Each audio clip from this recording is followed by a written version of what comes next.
Salut les amoureux de la vie, deuxième vidéo résumé de ma conférence sur l'allaitement. Aujourd'hui je vais vous parler des aliments galactogènes. Donc c'est des aliments qui sont vraiment spécifiques pour booster la lactation. Et en deuxième partie de vidéo je vous parlerai des comportements alimentaires à favoriser ou à éviter pour booster votre vitalité, en fait simplement en allégeant votre digestion. Et le fait de booster votre vitalité, ça va permettre de faciliter votre lactation. Donc avant de rentrer dans le vif du sujet, pour ceux qui ne me connaissent pas, je suis Quentin, coach de vie et naturopathe spécialisé en périnatalité et accompagnement donc pour la mise en place de l'allaitement pour les jeunes mamans et préparation à l'allaitement pour les femmes enceintes. Parce que je pense personnellement qu'une bonne préparation pendant la grossesse, ça éviterait des soucis pendant la mise en place pour les jeunes mamans. Ça permettrait de gagner du temps et de préparer les choses tout doucement. Enfin bref, je rentrerai dans les détails dans une prochaine vidéo.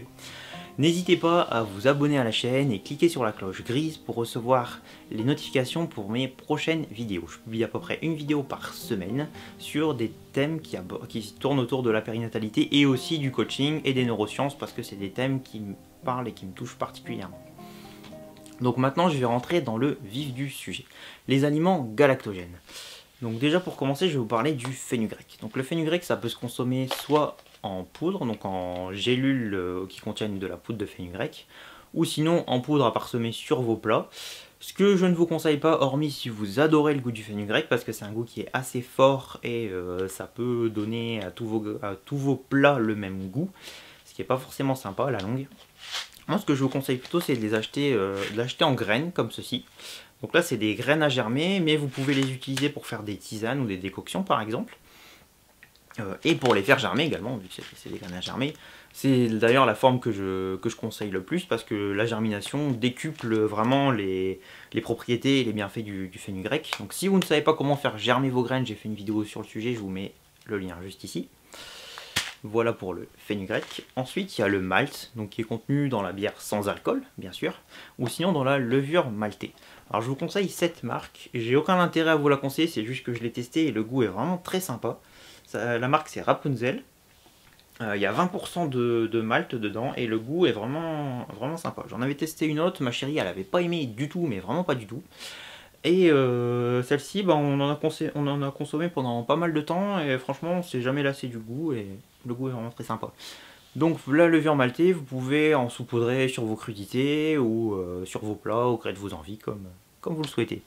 Ensuite il y a également l'ortie, donc que vous pouvez soit consommer en poudre ou acheter séché pour faire des tisanes ou sinon aller en cueillir dans la nature. Si vous avez un extracteur de jus pour faire des jus de légumes, vous pouvez en passer dans vos jus, vous pouvez la faire sécher vous-même, enfin il y a plein de techniques pour utiliser l'ortie.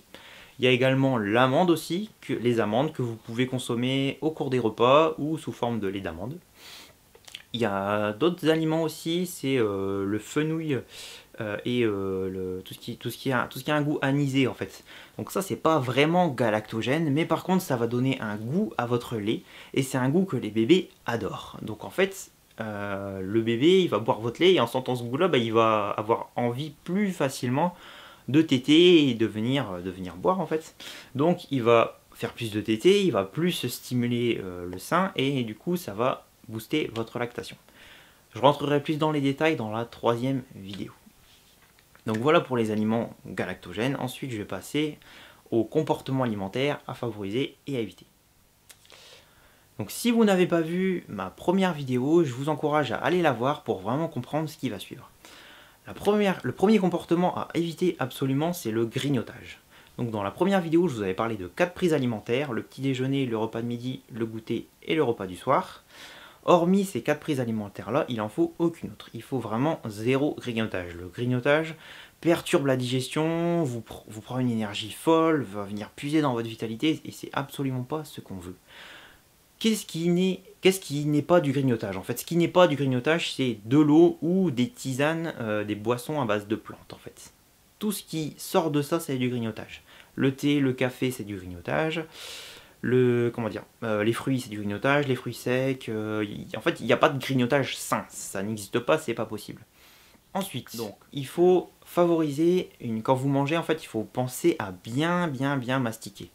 Ça c'est important, on a tendance à manger trop vite, à avoir l'habitude de manger en faisant autre chose en même temps, des choses comme ça il faut absolument éviter, il faut vraiment se concentrer sur votre mastication, parce que la mastication c'est la première étape de la digestion, et si elle est bien faite, ça facilite toute la digestion derrière, et donc ça permet de gagner de la vitalité. Déjà parce que en mastiquant suffisamment, vous allez réduire vos aliments à l'état de purée, à l'état de particules très fines, et ça va permettre un bon travail de l'estomac et des intestins, entre autres.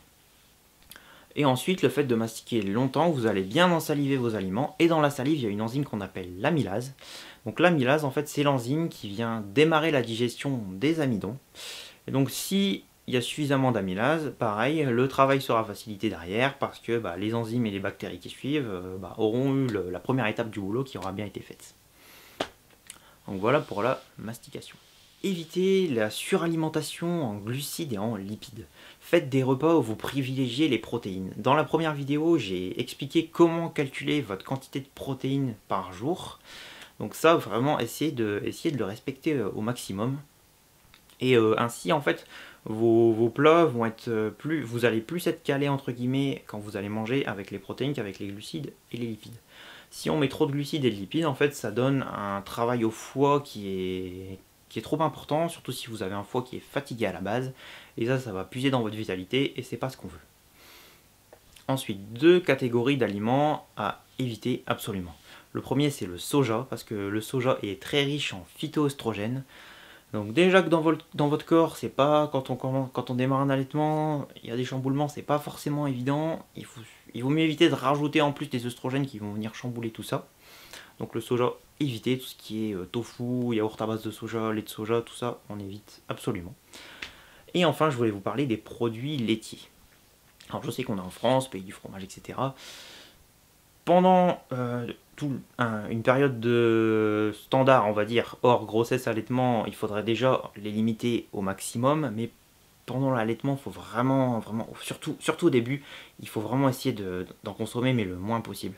Parce qu'en fait, c'est des aliments qui ne nous apportent rien.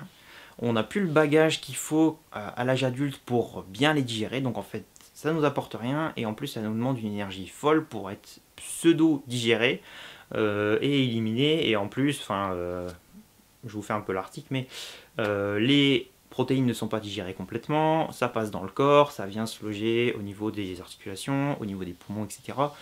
Et en fait, à part provoquer des problèmes de santé, ça fait rien de plus. Donc voilà, produits laitiers absolument à éviter.